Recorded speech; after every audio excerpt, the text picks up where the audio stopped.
अस्सलाम वालेकुम दोस्तों। ईरान इसराइल लड़ाई 12 रोज के बाद सीज फायर पर खत्म हो गई, मगर यहां तक पहुंची कैसे ये जानना बहुत जरूरी है। इस लड़ाई में जीत किसके नाम हुई और इस लड़ाई के बाद ईरान पाकिस्तान ताल्लुकात किस तरह आगे बढ़ सकते हैं और पाकिस्तान को क्या फायदा होगा, खासकर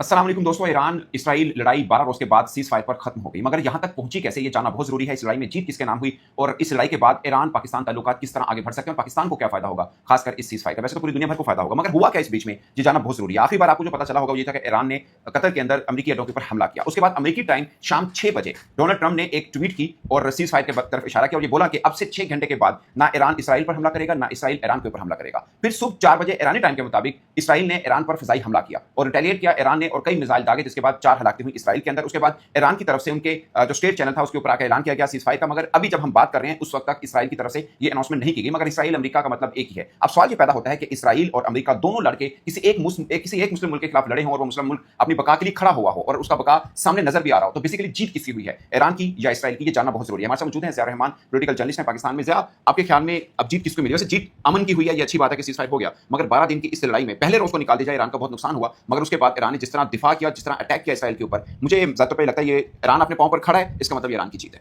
आपकी खूबसूरत बात आपने की है कि ये जीत तो ज़ाहिर है कि अमन की है, लेकिन जिस तरह से ईरान ने इसराइल और अमेरिका का मुकाबला किया है, अमेरिका जो है एक वर्ल्ड पावर है, एक बड़ी फिजाइया है, बड़ी फौज है, इसराइल ने उसका साथ दिया और ईरान ने जिस तरह से उसका मुकाबला किया, तो बाहर तो यही लगता है कि ईरान की जीत है। आप देखें कि इतने ताकतवर मुल्क का मुकाबला करना और फिर कायम रहना, दुनिया में आज तक कोई ऐसी मिसाल नहीं मिलती, कोई एक सिंगल ऐसी जो है ना वो एग्जाम्पल सामने नहीं है कि अपनी बका भी जिस मुल्क ने रखी हो, जवाब भी दिया हो, महदूद दिया, ज़्यादा दिया, कम दिया, हम इस बहस में नहीं पड़ रहे, लेकिन आज देखें ईरान उसी तरह से कायम है। ज़ाहिर जंगों में नुकसान तो होता ही है, ईरान का नुकसान तो हुआ है, लेकिन फिर भी ईरान उसी तरह से कायम है, उसी की बका कायम है, उसी का जो है वो लोग तारीफ कर रहे हैं। और इस्राएली मीडिया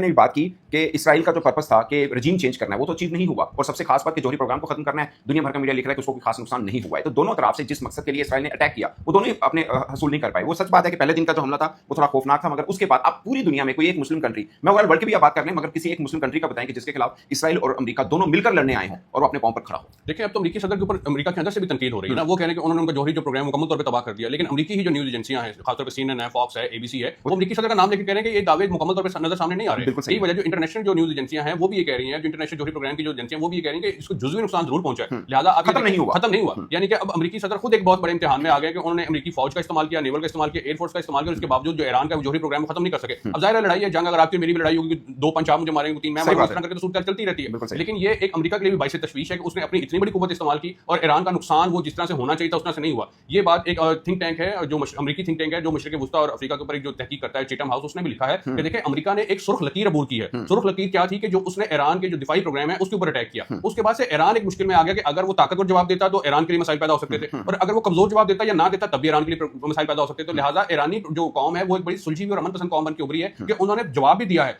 ये भी बताया कि वो कमजोर नहीं है, लेकिन ये भी बताया कि वो ये जवाब दिया है, ये उनकी ख्यालंगेजी नहीं है, यानी कि वो अपने दुश्मन को बता रहे हैं कि हम मुकाबला करने की सख्त रखते हैं। अमेरिका का जवाब उन्होंने दिया है, यही वजह है कि इस वक्त अमेरिकी सदर के ऊपर तनकीद जो है वो दुनिया भर से हो रही है, क्योंकि उन्हें जो है वो समझा जाता था कि ये अमन के बंदे हैं, ये जंगे रुकवाने वाले बंदे, ये अमेरिका ग्रेट अगेन दोबारा बनाने वाले। लेकिन उन्होंने जिस तरह से काम किया है, दुनिया भर के दारुल हुकूमतों में एक तशवीश की लहर दौड़ गई थी कि ये क्या मसला अमेरिका ने कर क्या दिया है। और आपको लगता है कि दुनिया भर में इज्जत अगर किसी की बढ़ी है इस सब सिनेरियो में तो वो ईरान है। ईरानी जो लीडर हैं खामनाई हैं, तो इसी तरह जो ईरानी सदर हैं वो हैं, ईरान के जो वो वज़ीर ख़ारजा और बाकी, हाँ, इन्होंने अपनी सफारतकारी वो देखिए किस तरह से सफारतकारी के जरिए वो